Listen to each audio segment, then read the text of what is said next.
الحمد لله نحمده ونصلي على رسوله الكريم أما بعد فأعوذ بالله من الشيطان الرجيم بسم الله الرحمن الرحيم فأما من طغى وآثر الحياة الدنيا فإن الجحيم هي المأوى وأما من خاف مقام ربه ونهى النفس عن الهوى فإن الجنة هي المأوى وقال تعالى ومن أراد الآخرة وسعى لها سعيها وهو مؤمن فأولئك كان سعيهم مشكورا۔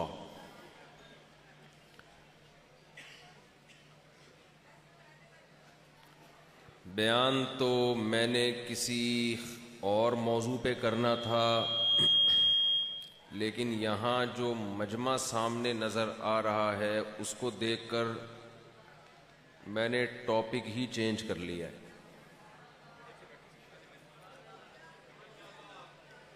اچھا، یہ جو میرا بیان ہوگا اس میں سبحان اللہ اور ماشاءاللہ والا ہوتا ہی نہیں ہے مجھ سے، سمجھ رہے ہیں؟ کوئی نعرے والا بیان ہوتا ہی نہیں ہے۔ تو اگر آپ یہ سمجھیں گے کہ یہاں سے سبحان اللہ ماشاءاللہ کی آوازیں آئیں گی تو میں کوئی اچھا بیان کروں گا، تو جو ہو رہا ہے وہ بھی نہیں ہوگا۔ خطابت ایک الگ چیز ہے، واعظ و نصیحت ایک الگ چیز ہے۔ سمجھتے ہیں کہ نہیں سمجھتے؟ 4 شادیوں پہ بات کرنے کا ارادہ تھا، لیکن بتایا کہ یہاں بہت ساری خواتین بھی ہیں تو وہ بھی ٹاپک چینج کر دیا میں نے۔ پہلے میں نے سوچا علم کی فضیلت پر بات کروں، مدرسے کے طلبہ ہوں گے، تو پھر دیکھا یہاں تو طلبہ کے علاوہ بہت سارے لوگ بیٹھے ہوئے ہیں۔ پھر سوچا چلو 4 شادیاں چلا دوں، پھر بتایا کہ خواتین بیٹھی ہوئی ہیں۔ تو بھائی آپ تھوڑا سا میرے بھائی ادھر ہی آ جائیں، صحیح کہہ رہے ہیں، یہ لوگوں کو نظر نہیں آ رہا نا، اس طرف آ جائیں اگر، اللہ جزائے خیر دے۔ یہ بھائی بیچارے سیکیورٹی کے لیے ان کی بڑی محنت ہے۔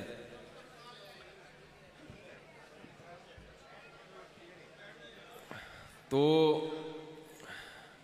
نعرے لگانا سبحان اللہ ماشاء اللہ اس بیان میں جس میں خطیب پاورفل گلا رکھتا ہو،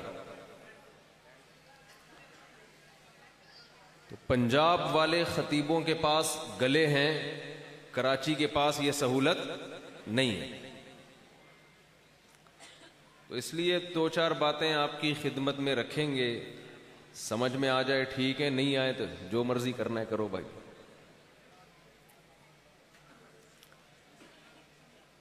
دیکھو یہ جو دور ہے نا جس سے ہم گزر رہے ہیں، اس میں دنیا نے بڑی ترقی کی۔ اچھا کچھ خاموشی ہو جائے گی تو بات آرام سے ہو جائے گی نا، شور شرابہ نہ ہو، اور نعرہ وارہ بیچ میں قطن کوئی لگانے کی کوشش نہ کرے۔ یہ جو دور ہے نا جس سے ہم گزر رہے ہیں، اس میں دنیا بہت ترقی کر چکی ہے۔ آپ جہازوں کے سفر کو دیکھ لو، کل میں کراچی میں تھا، صبح فجر میں نے کراچی میں پڑھی، اس کے بعد ہمارے ایک دوست کا فون آیا کہاں ہو، میں نے کہا لاہور میں ہوں۔ انہوں نے کہا چلو میں لاہور ملنے کے لیے آ رہا ہوں، میں نے کہا میں تو فیصل آباد میں ہوں، آج ہی کی بات۔ انہوں نے کہا اچھا فیصل آباد میں آپ سے ملاقات کرتا ہوں، میں نے کہا میں تو سرگودا میں ہوں۔ پرانے زمانے میں کیا اس کا تصور تھا؟ ہے بھائی 2 منٹ میں بندہ ادھر ہے، 2 منٹ میں بندہ ادھر ہے، 2 منٹ میں بندہ گھر پہ بیٹھا ہوا ہے۔ ہمارے ایک دوست کا فون آیا، وہ پشاور میں رہتے تھے۔ میں نے کہا خیریت سے ہو؟ پشاور میں حالات کیسے ہیں؟ اللہ کا شکر ہے جی ٹھیک ہیں۔ میں نے کہا اور سناؤ؟ فون آیا نا، تو کہنے لگے دروازہ تو کھولو، باہر کھڑا ہوا ہوں میں نے کہا بھائی پہلے بات آپ سے پشاور میں ہو رہی تھی، کہہ رہے وہ پہنچ گئے تھوڑی دیر میں۔ اتنی ترقی کہ پرانے زمانے کا انسان اس ترقی کا تصور بھی نہیں کر سکتا۔ اس ترقی سے جہاں کچھ فائدے ہوئے ہیں، کچھ بہت بڑے بڑے نقصانات بھی ہو گئے۔ سمجھتے ہو کہ نہیں سمجھتے ہو؟ فائدے تو آپ کے سامنے. ہم کراچی میں تھے, اب یہاں بیٹھے ہوئے ہیں. صبح پتہ نہیں کہاں بیٹھے, میں کیوں بتاؤں میں کہاں بیٹھا ہوا ہوں گا صبح. اتنے فائدے ہوئے, لیکن اس کے کچھ بڑے بڑے نقصانات ہوئے. ان نقصانات میں سے ایک بہت بڑا نقصان یہ ہوا ہے کہ انسان اسی دنیا کی زندگی سے دل لگا بیٹھا ہے. وہ سمجھ بیٹھا ہے کہ میں نے مرنا نہیں ہے. حالانکہ جیسے زندگی آسان ہو گئی ہے, اس ترقی کے بعد موت بھی بہت زیادہ آسان ہو گئی ہے. سمجھتے ہو گے نہیں سمجھتے؟ نہیں تو مرو گے تو سمجھ جاؤ گے انشاءاللہ. صلو علی الحبیب. تھوڑا سا سارے فرقوں کو ختم کر رہے ہیں نا, تو تھوڑا سا سب کا لک آنا چاہیے تھوڑا تھوڑا. تو جیسے زندگی آسان ہو گئی ایسے موت بھی کیا ہو گئی؟ بولو, آسان. پہلے زمانے میں کوئی وبا پھوٹتی تھی نا, کوئی وائرس آ گیا, تو وہ ایک گاؤں تک محدود رہتا تھا. اب وبا ایک گاؤں میں آتی ہے, وہاں سے دوسرے گاؤں جہاز کے ذریعے یا ٹرین کے ذریعے یا بس کے ذریعے, پھر پوری دنیا میں جہازوں کے ذریعے, اور ہوتے ہوتے پوری دنیا میں اس کی لپیٹ میں آتی ہے. کروڑوں لوگ مر جاتے ہیں اس میں. تو شاعر نے کہا ہے نا, رنگ رلیوں پہ زمانے کی نہ جانا اے دل, یہ خزاں ہے جو بانداز بہار آئی ہے. تو اس دنیا کی زیب و زینت نے, اس کی رونق نے انسان کو اندھا کر دیا ہے. وہ یہ بھول گیا ہے کہ میں ایک دن مارکیٹ سے شارٹ بھی ہو سکتا ہوں. سمجھ میں آ رہی ہے بات؟ جب مارکیٹ میں جاتے ہو نا آپ, زمانہ بازار کی رنگینیاں, مارکیٹ کی رنگینیاں آپ کو اٹریکٹ کرتی ہیں اپنی طرف, تو یہ بھول جاتا ہے کہ اس مارکیٹ سے میں نے ایک دن نکلنا بھی ہے. تو ابھی بھی یہی ہو گیا ہے کہ لوگ بھول گئے ہیں کہ ہم نے یہاں سے جانا بھی ہے. تو پہلی بات تو یہ ہے کہ جتنے حضرات اور جتنی خواتین یہاں بیٹھی ہیں, تھوڑی دیر کے لیے تصور کر لیں, دماغ میں یہ بات بٹھا لیں کہ یہ دنیا رہنے کی جگہ نہیں ہے. ایک دن پھٹے پہ لیٹنا ہے, جنازہ اٹھے گا, قبر میں دفن کیا جائے گا. یہ جتنے ہم لوگ یہاں بیٹھے ہوئے ہیں نا, 60-70 سال کے بعد بیٹھے ہوئے ہوں گے یا لیٹے ہوئے ہوں گے؟ بولو نا بھائی, کیا ہو گیا؟ لیٹے ہوئے ہوں گے. کیا بستروں پہ لیٹے ہوں گے؟ قبر میں لیٹے ہوں. یہاں کوئی بیان کر رہا ہوگا کہ 60 سال پہلے کراچی سے ایک 4 شادیوں والے بزرگ تشریف لائے تھے. ہوگا نا تب سے. اور سرگودا والے نوجوان اس چکر میں تھے کہ شاید وہ 4 شادیوں پہ بیان کر کے جائیں گے. وہ تو پھٹے پہ لٹا کے چلے گئے, ہمیں پھٹے پہ بیان کر کے گئے. تو ہماری اولادیں, اولادوں کی اولادیں تبصرہ کر رہی ہوں گی. آج ہم تبصرہ کرتے ہیں, میرے دادا ایسے تھے, تیرے دادا کیسے تھے, میرے دادا نے یہ کیا, تیرے دادا نے یہ کیا. ایک وقت آئے گا ہماری اولادیں کہیں گی ہمارے دادا جن کی یہ قبر ہے وہ ایسے تھے اور وہ ویسے تھے. جب باپ دادا کا تذکرہ آتا ہے نا تو لوگ بڑی بڑی بیان کرتے ہیں. ایک آدمی نے, تھوڑے سے میں چٹکلے بھی سناتا ہوں نا, تھکے ہوئے ہوں گے آپ لوگ بہت. ابھی رات کو 12:15 بجے کون بیان کرتا ہے یار, خود سوچو آپ. میں نے ٹائم پہ پہنچنا تھا, میرا پہلے کہیں اور بیان رکھوایا گیا, اس کی وجہ سے میں لیٹ ہوا. آپ لوگ سوچ رہے ہوگے مولوی صاحب یہ کون سے ٹائم پہ آ کے بیان کر رہے ہو, اس میں میرا قصور نہیں ہے, مجھے پہلے کہیں تشکیل کی گئی ہے, ورنہ یہ 12:15 کوئی بیان کا ٹائم ہے نہیں. تو 2 آدمی تھے نا, وہ دادا دادا کھیل رہے تھے, یعنی دادا کے فضائل بیان کر رہے تھے. ایک نے کہا میرے دادا, ان کے پاس ایسا گھوڑا تھا اور اتنا بڑا استبل تھا کہ 500 سال تک گھوڑا اس میں دوڑتا رہتا, وہ استبل ختم نہیں ہوتا. اتنا بڑا استبل, سمجھتے ہیں نا گھوڑوں کا جو ہوتا ہے. دوسرے نے کہا میرے دادا کے پاس اتنی بڑی لاٹھی تھی, زمین پہ بیٹھ کے نا چاند ستاروں کی سیٹنگ کو صحیح کرتے رہتے تھے. یہ ستارہ یہاں کر دیا, یہ تھوڑا سا ادھر کر دیا. اس نے کہا بے جھوٹ بول رہا ہے, اتنی بڑی لاٹھی تیرے دادا رکھتے کہاں تھے؟ اس نے کہا تیرے دادا کے استبل میں رکھتے تھے وہ. جب تو پھینکو ہے تو ہم اس سے بڑے پھینکو ہے. تو لوگ باپ دادا کے قصے سنا کے فخر کرتے ہیں کہ نہیں کرتے؟ ایک دن ہمارے بھی قصے ہوں گے, میرے ابا ایسے تھے. اور آج کل تو دادا بننے سے پہلے ہی آدمی فوت ہو جاتا ہے, کیونکہ شادیاں دیر سے ہوتی ہیں, بچوں اپنے پوتوں کو دیکھنا نصیب نہیں ہوتا. پہلے زمانے میں ہمارے پاس جنازے آیا کرتے تھے, دادا دادی نانا نانی. اب جو جنازے آ رہے ہیں ابا اما سے آگے جانے سے پہلے ہی فوت ہو جاتے ہیں. یہ فیملی پلاننگ کا عذاب ہے کہ خاندانوں کو تباہ و برباد کر دیا. تو ایک دن آئے گا میرے بھائی, ہمارے بارے میں بھی تبصرہ ہوگا کہ حضرت حکیم الامہ مولانا اشرف علی تھانوی رحمہ اللہ نے ایک واقعہ بیان کیا کہ ایک صاحب کو عادت تھی ہر چیز پہ ٹھوکر مار کے پوچھتے تھے کہ یہ کیا ہے. ان کی عادت تھی پہلے ٹھوکر مارتے تھے پھر پوچھتے تھے یہ کیا ہے. تو ایک آدمی وہ شیشے کے برتن ایک کپڑے میں لپیٹ کے بوری بنا کے بیچنے کے لیے نکلا. گلی میں ہوتے تھے نا, گھوم رہے ہوتے تھے پہلے لوگ. تو سیٹھ صاحب نے اس کو دیکھا اور اس سے بولا یہ پوٹلا زمین پہ رکھ. اس نے رکھ دیا. پھر ٹھوکر مار کے پوچھا یہ کیا ہے؟ اس نے کہا ہے نہیں تھا. صحیح ہے نہیں تھا, اب نہیں ہے.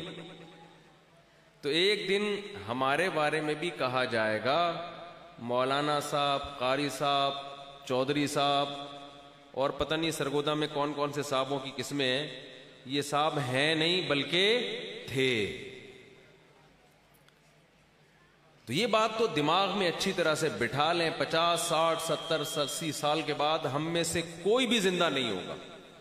اب سوال پیدا ہوتا ہے کہ بھائی مرنا ہے تو کیا کریں؟ موت کو یاد کر کر کے ڈریں, خوف کریں, کیا کریں بھائی مرنا ہے تو دیکھو اللہ نے اس کائنات کو بنایا ہے. اگر اللہ نے ہمیں ایویں ہی پیدا کر دیا ہوتا کہ جو مرضی کرتے رہو, مر کے مٹی ہو کے ختم ہو جاؤ گے, تو ہم اپنی مرضی کی زندگی گزارتے. اور اگر اللہ تعالیٰ نے کوئی کام دے کے بھیجا ہے تو دنیا میں اس سے بڑا بے وقوف کوئی ہو سکتا ہے کہ اسے کوئی کام دے کے محدود وقت کے لیے بھیجا گیا ہو اور وہ اس کام کے علاوہ اپنے آپ کو کسی اور کام میں کھپانا شروع کر دے. اس سے بڑا کوئی بے وقوف ہو سکتا ہے کیا؟ اگر نہیں ہو سکتا تو بول دو نا نہیں ہو سکتا.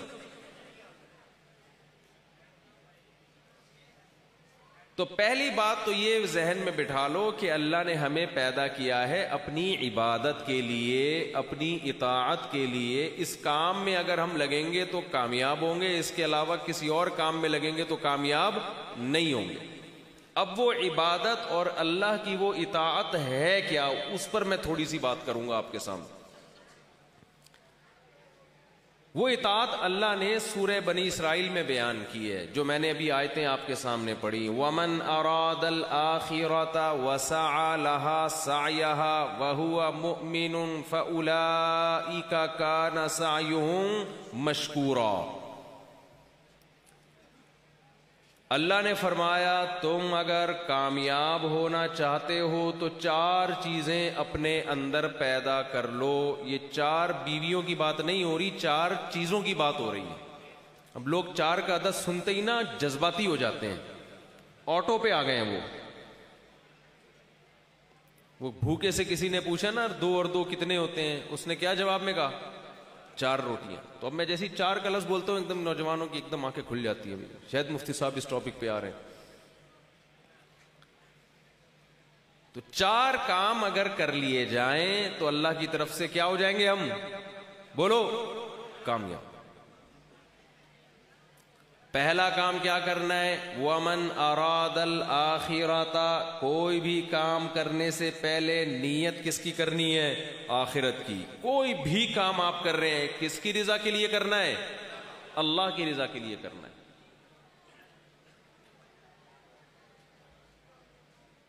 وَسَعَى, اور قرآن کہہ رہا ہے پھر صرف ارادہ نہیں کیا بلکہ سعی, کوشش بھی شروع کر دی اس نے. عمل بھی شروع کر دیا. یہ کون سی شرط ہو گئی؟ بولو. دوسری. آپ ایک غریب کو ایک لقمہ کھلاتے ہو, آدھا کھجور کھلاتے ہو, نیت اللہ کو راضی کرنا, اللہ کے ہاں یہ میزان کے ترازو میں تولا جائے گا یہ عمل. آپ کروڑوں غریبوں کو کھانا کھلاتے ہو, آپ کا مقصد اللہ کو راضی کرنا نہیں ہے, اللہ کی نظر میں ترازو میں اس کا کوئی وزن نہیں ہے. تو پہلی شرط کیا ہے؟ اراد الآخرہ, عمل سے نیت کیا ہونی چاہیے؟ آپ لوگ بولے نا زبان سے بھائی, آخرت.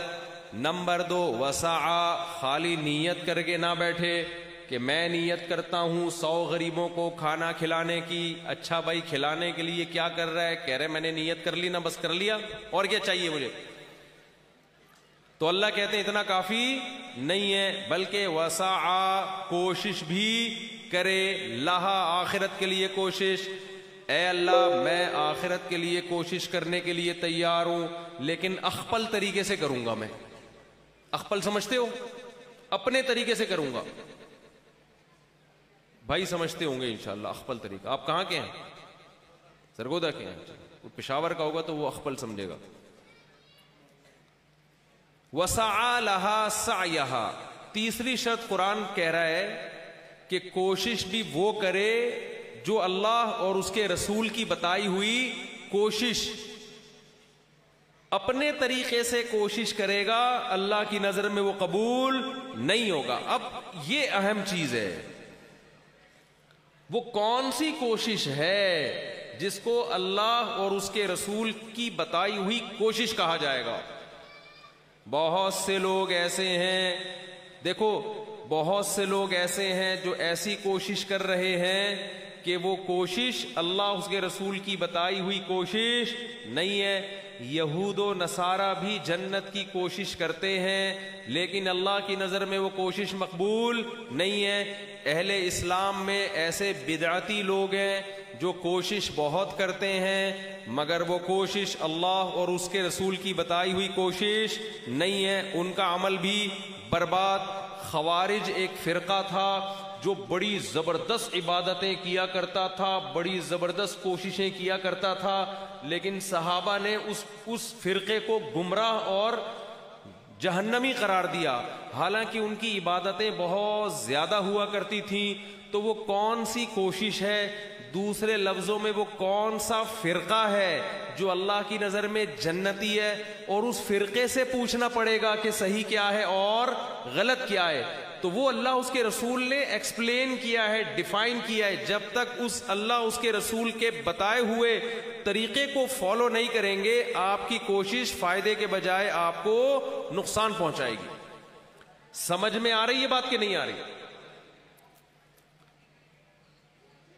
آج یہ لفظ بہت کہا جاتا ہے, ہمارا کوئی فرقہ نہیں ہے.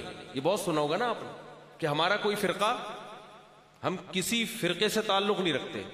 یہ ایک منجن ہے. منجن سمجھتے ہو؟ نہیں سمجھتے منجن؟ ارے بھائی بسوں میں ہم چڑھتے تھے نا, تو بسوں میں ایک بندہ آیا کرتا تھا ایک ٹافی بیچنے کے لیے, یا ایک منجن یا چورن بیچنے کے لیے. آج کل تو ٹوتھ پیسٹ کا دور ہے نا, منجن مارکیٹ سے کیا ہو گئے, شارٹ ہو گئے. پہلے لقمانی منجن آتا تھا, دانت کالے کالے لگا کے نا گھوم رہے ہوتے تھے. تو پہلے ہمیں بسوں میں یہ تجربہ تھا کہ بس میں ایک بندہ چڑھتا تھا, پہلے نماز کی فضیلت بیان کرتا تھا. ایک دفعہ میں کراچی سے اسلام آباد پنڈی جا رہا تھا بس میں, تو ایک بندہ بس میں سوار ہوا, اس نے کہا نماز پڑھا کرو, سفر میں نماز ضائع مت کرو. مجھے بڑا اچھا لگا یار, ماشاءاللہ کتنا نیک آدمی ہے, مسافروں کو نماز کی تلقین کر رہا ہے. ہم سب کے کان لگ گئے یار, ایسے سارے پاکستانی ایسے نیک ہو جائیں تو سبحان اللہ. اتنے میں اس کے بعد اس نے ایک منجن نکالا, ایک چورن نکالا کہ یہ صرف 5 روپے کا ہے, گلے کو صاف کرے گا, بواسیر کا بھی علاج ہے, یہ سفر میں آپ کے ہاضمے کو بھی ٹھیک رکھے گا. تو ہمیں اندازہ ہوا کہ یہ جو شروع میں نماز روزے کی جو فضیلت بیان کی گئی ہے, اصل میں یہ منجن بیچنے کے لیے کی گئی ہے, تاکہ اس کا منجن مارکیٹ میں بولے نا یار بک جائے.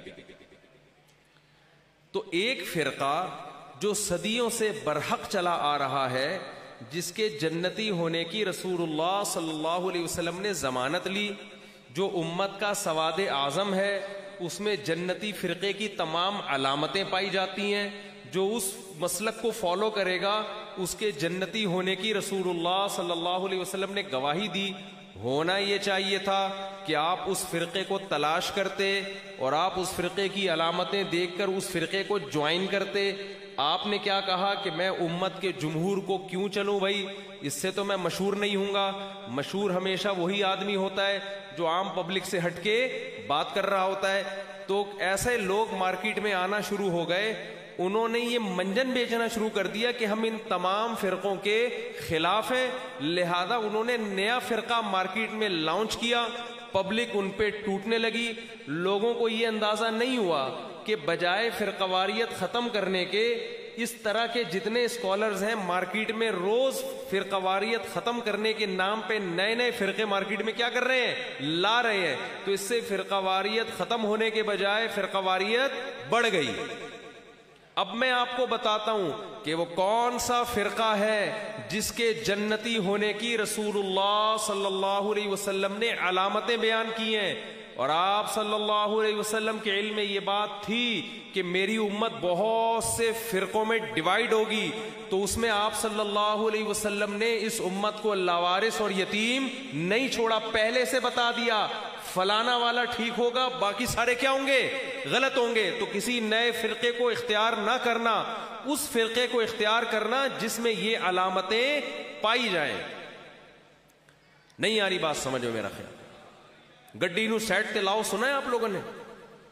میں نے پنجابی سرگودا سے سیکھی ہے تھوڑی بہت جو آتی ہے نا مجھے، کیونکہ ہمارا ننیال ہے، ہم جون جولائی کی چھٹیاں بچپن میں یہاں گزارتے تھے۔ اب کراچی میں تو ہم اردو ہی سنتے تھے، یہاں آتے تو پنجابی چلتی تھی۔ تو میں جب ایک دفعہ یہاں گاڑی میں جا رہا تو کنڈکٹر نے بولا گڈی نو سائڈ تے لاؤ، تو میں نے کہا اصل لفظ تھا گاڑی کو سائڈ پہ لگاؤ۔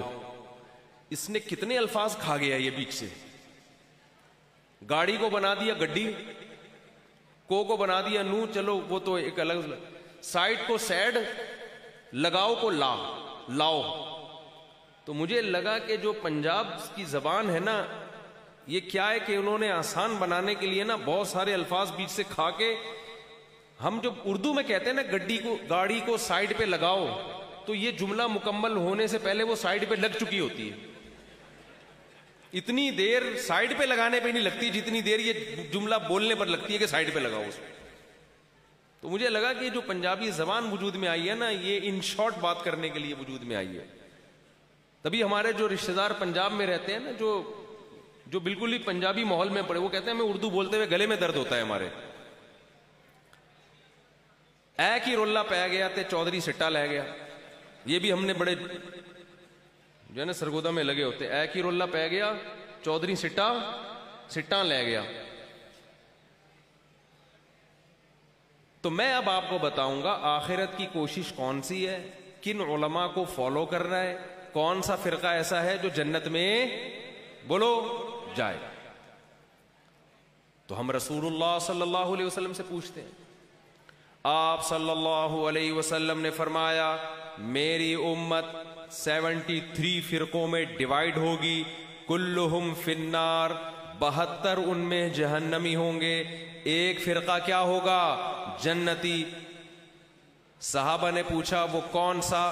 نبی نے کیا جواب دیا؟ میں اس کی طرف بعد میں چلتا ہوں، پہلے میں اس لفظ کو ڈیفائن کروں، ایکسپلین کروں۔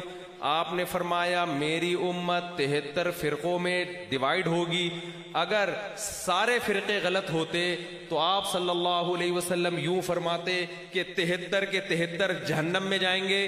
ایک نئی چیز مارکیٹ میں آئے گی جن کا ان 73 فرقوں سے کوئی تعلق نہیں ہوگا، بلکہ آپ نے کیا فرمایا، 73 میں 72 کہاں ہوں گے، جہنم میں، لیکن ایک کہاں ہوگا، جنت میں۔ تو بتاؤ وہ بھی فرقہ ہوگا کہ نہیں ہوگا، یا کوئی خلائی مخلوق نئی چیز آئے گی مارکیٹ میں؟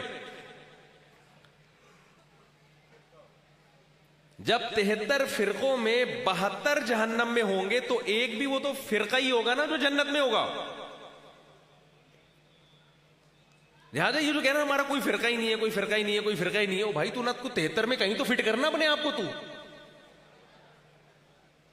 نہیں آ رہی بات، میرا خیال ہے سمجھ لیں، کہیں تو فٹ کر تو اپنے آپ کو، نہ تو لڑکی والوں کی طرف سے نہ تو لڑکے والوں کی طرف سے، تو شادی میں کیا کر رہے آیا تو یہاں پہ؟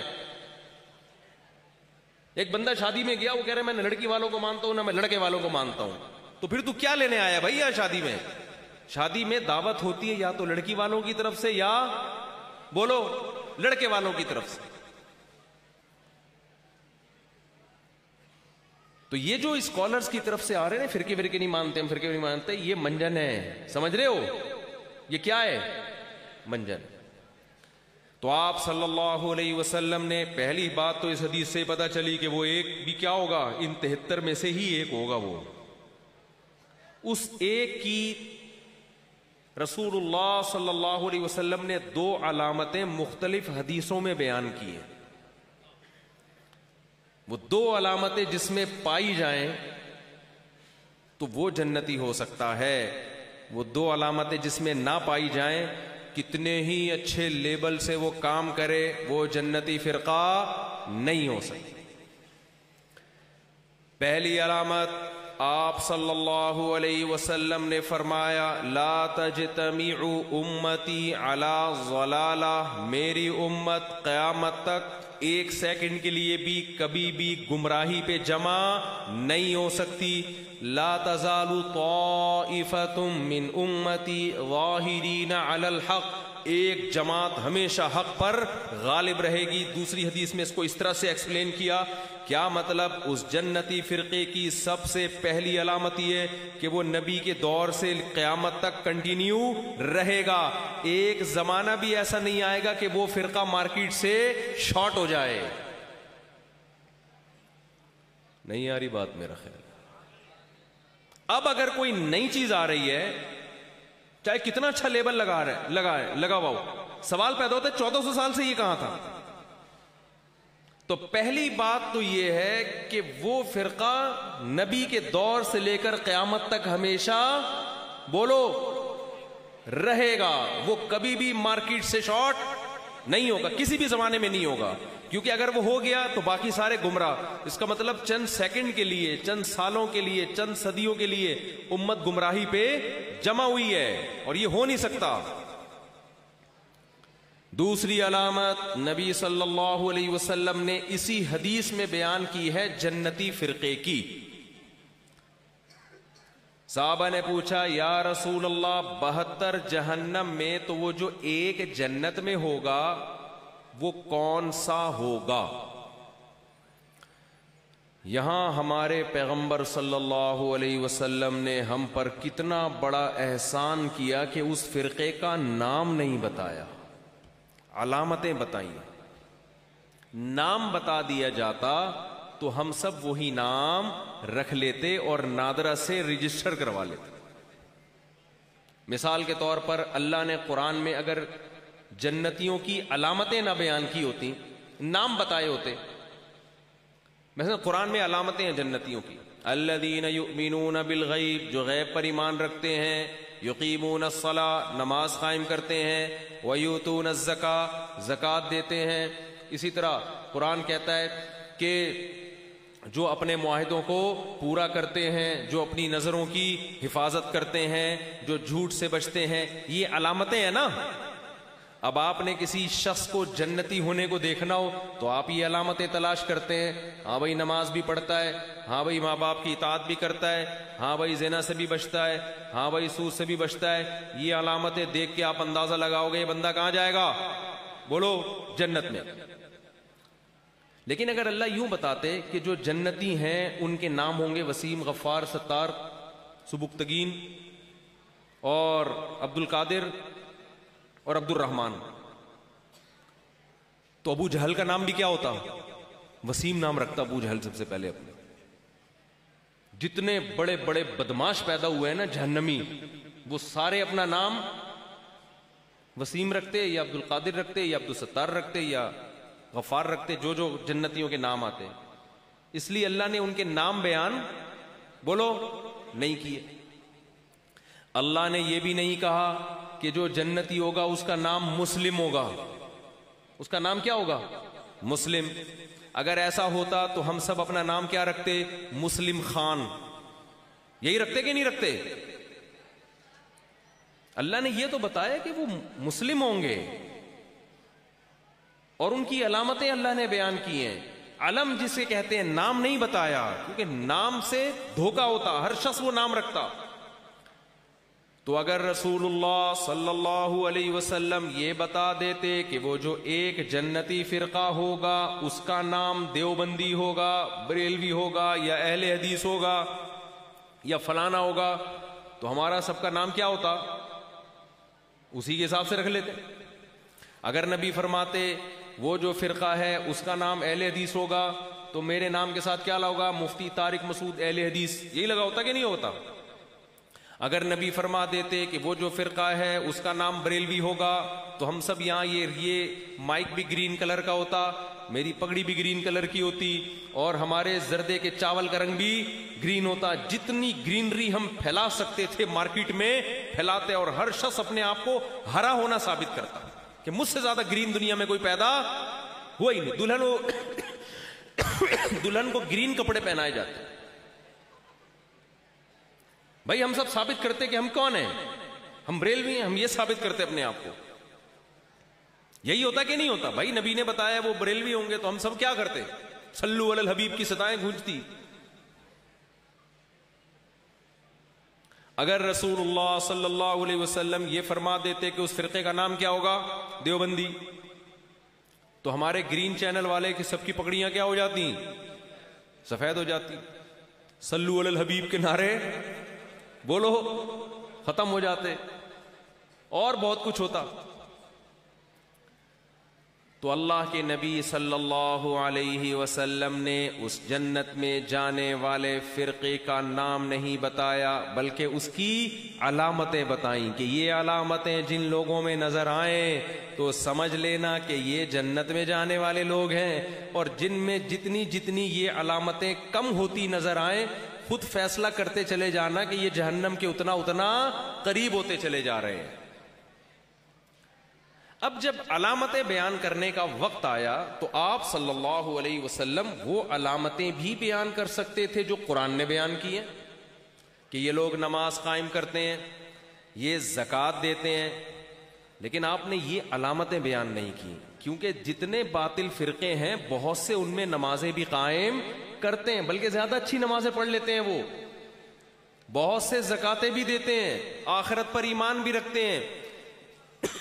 جب اللہ کے نبی صلی اللہ علیہ وسلم نے جنتی اور جہنمی فرقوں میں فرق بیان کیا ہے تو ایسے بہترین انداز سے وہ فرق بیان کیا ہے کہ دودھ کا دودھ اور پانی کا پانی ہو جائے.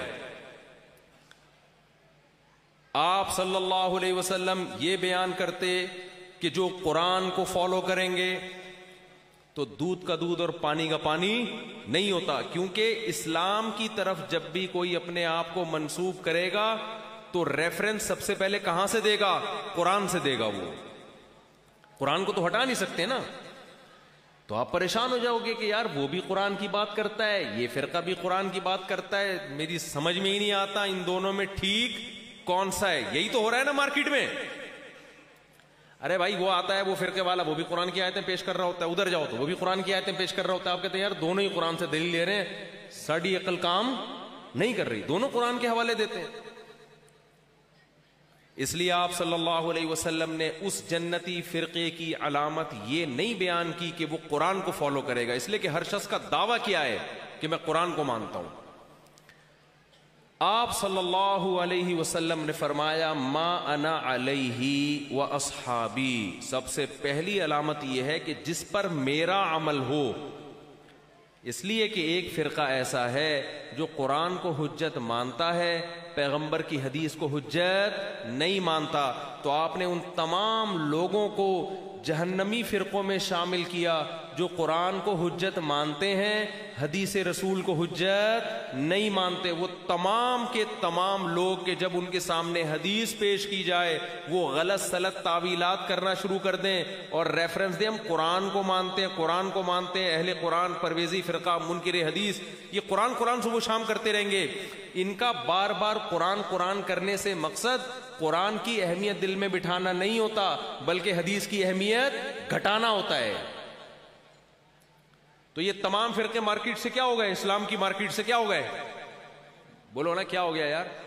لہذا آج کے بعد کوئی آئے نا کہ میں قرآن کو مانتا ہوں میں حدیث کو نہیں مانتا, تو آپ بولو یہ ان 73 میں سے 72 میں سے ایک ہے. کیونکہ نبی نے جو علامت بیان کی ما انا علیہ, جس پر میرا عمل ہو, قرآن کی وہ تشریح جو حدیث کے خلاف ہو وہ تشریح شریعت میں قابل اعتبار نہیں ہے.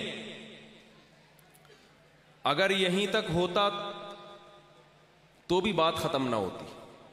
بہت سے لوگ ایسے ہیں جو قرآن کو بھی مانتے ہیں حدیث کو بھی مانتے ہیں مگر قرآن اور حدیث کی وہ تشریح پیش کرتے ہیں جس پر صحابہ کا عمل نہیں تھا. آپ 3 طلاق کے مسئلے کو دیکھ لو, حدیث پیش کی جاتی ہے نبی کے دور میں 3 طلاقیں ایک ہوتی ہیں. جب ان سے کہا جائے کہ کوئی ایک صحابی بتا دو جس نے 3 کو ایک کہا ہو تو ایسے کوئی صحابی ان کو کتابوں میں نہیں ملتے. ہم یہ کہتے ہیں یہ نبی کی کیسی حدیث ہے, یہ قرآن کی کیسی آیت ہے جس کو کوئی ایک صحابی بھی نہ اس آیت کا مطلب سمجھ سکا نہ اس حدیث کا مفہوم سمجھ سکا. تو بھائی یہ کیسی تشریح ہے حدیث کی جو کسی صحابی کی سمجھ میں ہی نہیں آئی. تو ہمارے نبی نے کیا فرمایا, جس پر میرا اور میرے اصحاب کا عمل ہو. صحابہ کے طریقے سے ہٹ کے کوئی قرآن و سنت کو ایکسپلین کرنا شروع کر دے گا اس کا شمار اس ایک جنتی میں نہیں ہوگا بلکہ ان 72 جہنمیوں میں اس کا شمار ہوگا جو قرآن کی اور سنت کی وہ تشریح کرتا ہے جس پہ صحابہ کا عمل نہیں تھا. سمجھ میں نہیں آ رہی میرا خیال ہے. ایک ہے صحابہ کے عمل کو فالو کرنا, ایک ہے صحابہ کو حجت ہی نہ ماننا. بڑا مجرم کون ہے؟ حدیث میں یہ نہیں آ رہا کہ صحابہ کو حجت نہیں مانتا, حدیث میں آتا ہے کہ مانتا ہے فالو نہیں کرتا. وہ جہنمی جو صاف کہتا ہو کہ میں مانتا ہی نہیں, تو اس کے جہنمی ہونے میں کوئی شبہ ہو سکتا ہے؟ تو آپ صلی اللہ علیہ وسلم نے فرمایا ما انا علیہ و اصحابی, جس پر میرے اور میرے اصحاب کا عمل ہو. تو جس فرقے میں یہ علامت پائی جائے گی, اور اب میں پہلی والی حدیث کو ذرا تھوڑا اور وضاحت سے بیان کرتا ہوں. دونوں حدیثوں کو ملا کے آپ نے نتیجے پہ پہنچنا ہے کہ کون سا فرقہ ایسا ہے جو جنتی ہے اور کون سا فرقہ ایسا ہے جو لیبل لگا رہا ہے بڑے اچھے اچھے مگر آپ کو دعوت کس کی طرف دے رہا ہے, وہ گمراہی کی طرف دعوت دے رہا ہے. تو آپ صلی اللہ علیہ وسلم نے فرمایا میری امت گمراہی پہ کبھی بھی جمع نہیں ہوگی. ایک اور آیت قرآن مجید کی, اللہ نے فرمایا کہ اللہ نے پیغمبر صلی اللہ علیہ وسلم کو بھیجا. پیغمبر کا کام کیا ہے؟ یتلو علیہم آیاتہ, پیغمبر لوگوں کو اللہ کی آیات پڑھ کے سنائیں گے. اگر اتنا کافی ہوتا تو اللہ آگے وقف کر لیتے اور قرآن کی آیت یہاں پر ختم ہو جاتی کہ بھئی پیغمبر کا کام ہے اللہ کا کلام لوگوں کو سنا دینا, لوگوں کا کام ہے اس کو مصحف میں محفوظ کر لینا. پھر عرب کی زبان میں قرآن نازل ہوا, ان کا کام ہے اخپل طریقے سے سمجھ لینا, خود ہی سمجھ لینا. پھر امت قیامت تک آئے گی قرآن کو خود بخود سمجھتی رہے گی. اللہ نے کہا نا نا نا نا نا, نبی کا کام قرآن پیش کرنا, وَيُعَلِّمُهُمُ الْكِتَابِ, پھر قرآن ان کو سکھانا بھی ہے. اس کا مطلب صحابہ کرام خود سے قرآن مجید نہیں سمجھ سکتے تھے, حالانکہ ان کی زبان میں قرآن نازل ہوا. انہوں نے کس سے سمجھا قرآن مجید؟ پیغمبر سے سمجھا. اللہ کہتے ہیں ابھی پیغمبر کی ذمہ داری پوری نہیں ہوئی ہے, بلکہ اس سے آگے ایک اور ذمہ داری ہے, وَيُزَكِّيهِمْ, پیغمبر ان کا تزکیہ بھی کریں گے. یعنی قرآن پر عمل کے لیے جو موٹیویشن چاہیے وہ موٹیویشن بھی ان کو کہاں سے ملے گی؟ پیغمبر سے ملے گی. قرآن کی آیتوں پر عمل کروانا یعنی پیغمبر کا کام قرآن پیش کرنا, پھر قرآن ان کو اس کا مفہوم سمجھانا, پھر اس کو ان کی زندگیوں کا حصہ بنانا, ظاہری اور باطنی گناہوں سے پاک کرنا, تربیت کرنا. یہ 3 ذمہ داریاں پیغمبر کی ہیں, پیش کرنا, نمبر 2 قرآن کو ایکسپلین کرنا، پھر قرآن ان کی زندگیوں میں لانا۔ صحابہ نہ خود سے، اس آیت سے پتہ چلتا ہے کہ جو عربی جانتے تھے، جن کی زبان میں قرآن نازل ہوا، نہ وہ براہ راست قرآن سمجھ سکتے تھے اس آیت کے مطابق، نہ وہ قرآن براہ راست اللہ سے لے سکتے تھے، اور نہ وہ قرآن پر پورے طور پر پیغمبر کی تربیت کے بغیر عمل کر سکتے تھے۔ تو آپ مجھے بتاؤ، جب صحابہ یہ نہیں کر سکتے تھے تو کیا تابعین کر سکتے تھے؟ یہ تو تابعین کے سامنے قرآن کس نے پیش کیا؟ صحابہ نے۔ پھر تابعین کو قرآن سمجھایا کس نے؟ صحابہ نے۔ پھر قرآن پر عمل کروایا کس نے؟ صحابہ نے۔ صحابہ جیسے ڈائریکٹ اللہ سے قرآن نہیں لے سکتے تھے، کس کے ذریعے لیا؟ نبی کے ذریعے لیا۔ قرآن کہہ رہے ڈائریکٹ سمجھ نہیں سکتے تھے، کس کے ذریعے سمجھا؟ نبی کے ذریعے۔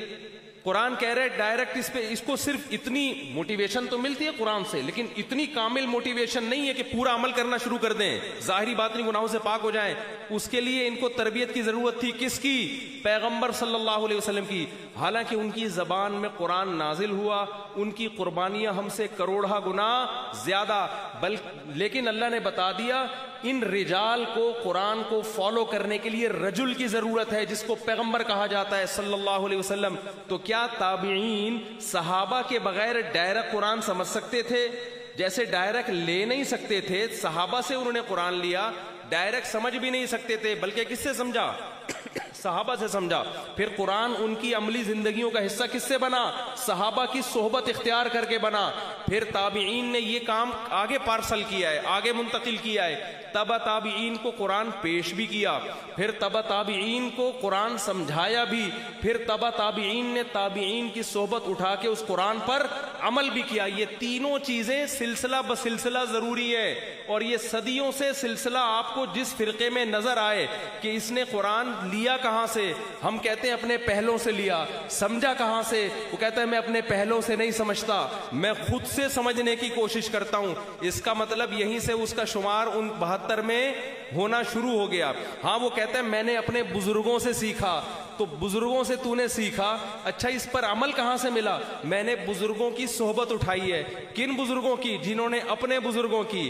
انہوں نے کن کی؟ انہوں نے اپنے بزرگوں کی۔ یہ سلسلہ بزرگوں کا جب تک محمد صلی اللہ علیہ وسلم سے جا کے نہیں ملتا، آپ کا شمار اس ایک فرقہ ناجیہ میں نہیں ہو سکتا جس کے جنتی ہونے کی محمد صلی اللہ علیہ وسلم نے گواہی دی ہے۔ نہیں آ رہی کھوپڑی میں تو گڈی نو سیٹ تے لاؤ، پھر کبھی چھاؤں میں ملو، اکیلے میں ملو، انشاءاللہ سمجھاؤں گا۔ میرے پاس لوگ آتے ہیں میں دوسری شادی کرنا چاہتا ہوں، خوراک بتائیں، تو میں ان سے کہتا ہوں گڈی نو سیٹ کرو، چھاؤں میں آؤ پھر بتاؤں گا۔ وہ سمجھتا ہے پتہ نہیں کون سا نسخہ نکال کے مفتی صاحب پیش کریں گے نا۔ ایسے بہت ہوئے میرے ساتھ واقعات۔ میں نے ایک بندے کو سمجھا یار خواتین سے پیشگی معذرت، خواتین کو پتا ہونا چاہیے نا کون آ رہا ہے بیان کے لیے، سوچ سمجھ کے آنا چاہیے نا، اب تو اتنی سمجھدار ہونا چاہیے خواتین۔ تو ایک بندے کو میں نے سمجھایا نا کہ یار تم مالدار آدمی ہو، کسی بیوہ کو سہارا دو، تو وہ بڑا تیار ہو گیا، اچھا ٹھیک ہے۔ پھر مجھے کہتے چھوٹی سی بات کرنی ہے آپ سے۔ جوان آدمی تھا، میں نے کہا کیا بات ہے؟ کہہ رہا ذرا سائٹ پہ آ رہے۔ میں نے کہا جو سائٹ پہ چلتے ہیں۔ کہہ رہے وہ خوراک وراک کیا ہوتی ہے؟ میں نے کہا ذرا گڈی نو سائٹ پہ لاؤ، چھاؤں میں آؤ ذرا۔ میں نے کہا روٹی کھاتے ہو؟ کہہ رہے ہاں کافی ہے بس۔ میں نے کہا روٹی کھاتے ہو؟ اس نے کہا ہاں کھاتا ہوں۔ میں نے کہا اتنا کافی ہے۔ سمجھتے ہو کہ نہیں سمجھتے؟ برائی کرنے کے لیے کیا کوئی خوراکیں کھا کے جاتے ہیں جو زنا کرتے ہیں، بدکاریاں کرتے ہیں؟ یہی روٹی پراٹھے کھا کے برائیاں زنا ہو رہا ہے نا۔ تو نکاح کے لیے کوئی الگ سے کوئی طاقت کی خوراکوں کی ضرورت نہیں ہے۔ اب زیادہ نہیں بولوں گا اس پر، وہ ایسا نہ ہو کہ بھگدڑ مٹ جائے۔ تو یہ جو کہتے ہیں نا بزرگ نہیں ہے، ہم لوگ کیا بزرگ ہوتے ہیں میرے بھائی؟ ہم نے بزرگوں سے سیکھا ہے۔ ہمارے بزرگوں نے کس سے؟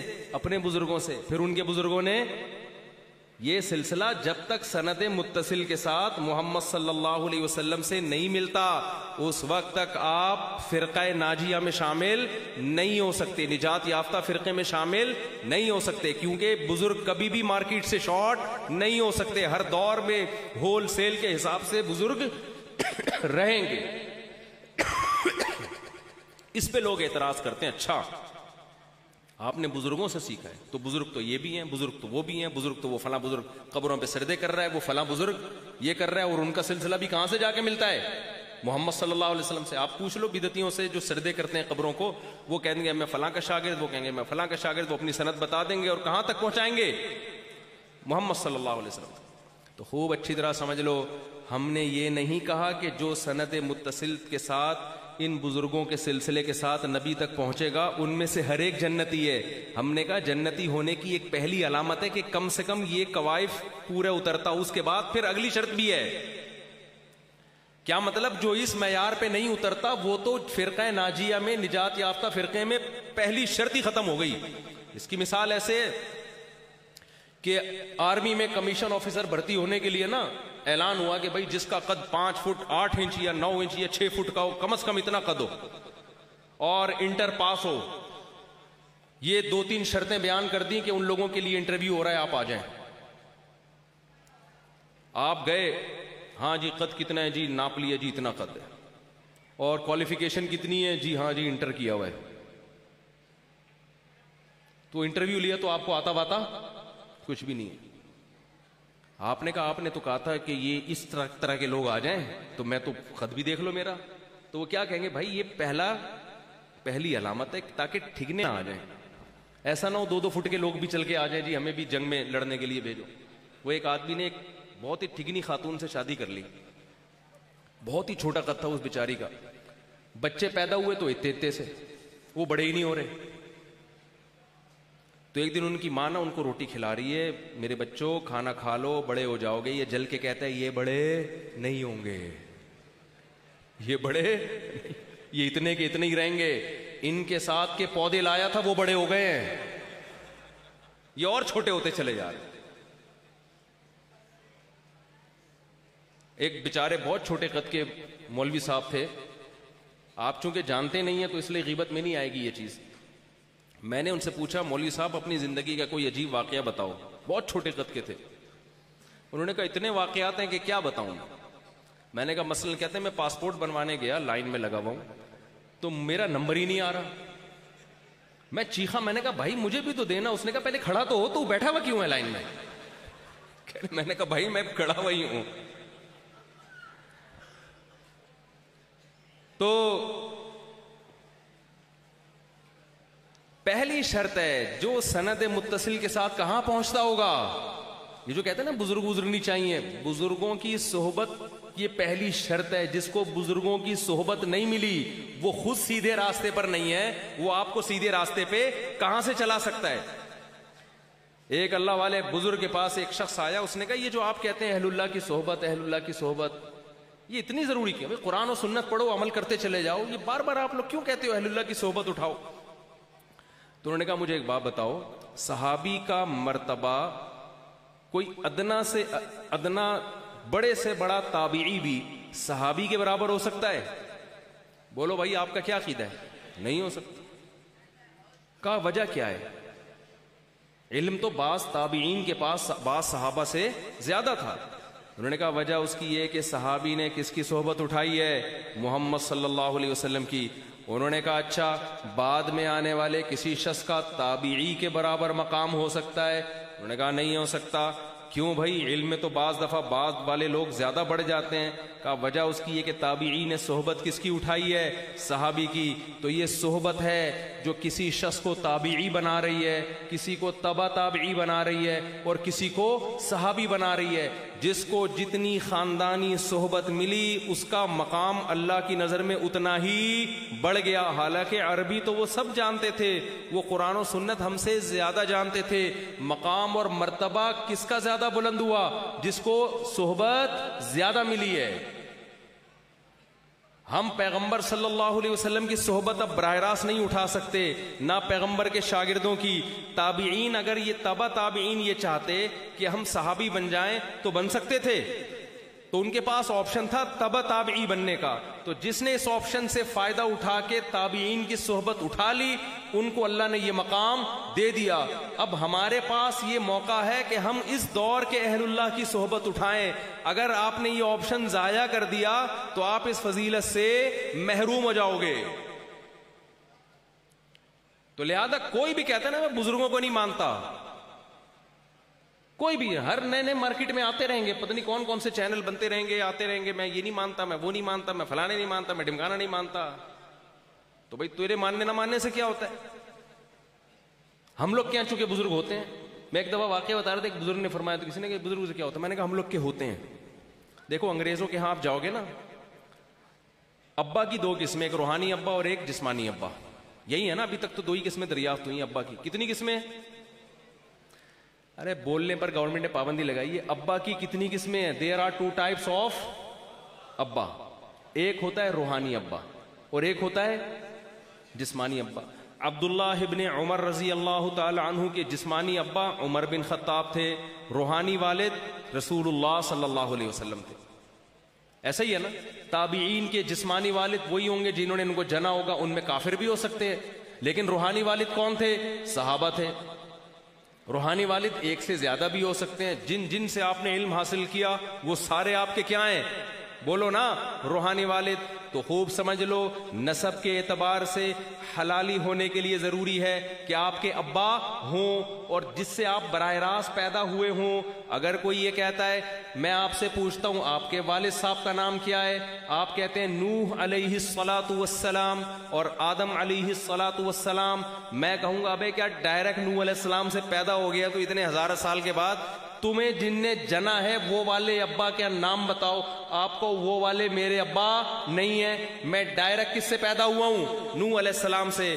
تو آپ کے نسب میں شک پیدا ہو گیا کہ نہیں ہو گیا کہ بھائی یہ ڈائریکٹ کوئی اس زمانے میں نوح علیہ السلام سے پیدا نہیں ہو سکتا؟ تو جیسے ایک جسمانی ابا ہوتے ہیں، حلالی ہونے کے لیے ضروری ہے کہ سچی مچی کے آپ کے حاضر سروس ابا یا ماضی قریب میں جن کا انتقال ہوا ہو وہ والے ابا یا تو خود موجود ہوں یا ان کی قبر موجود ہو۔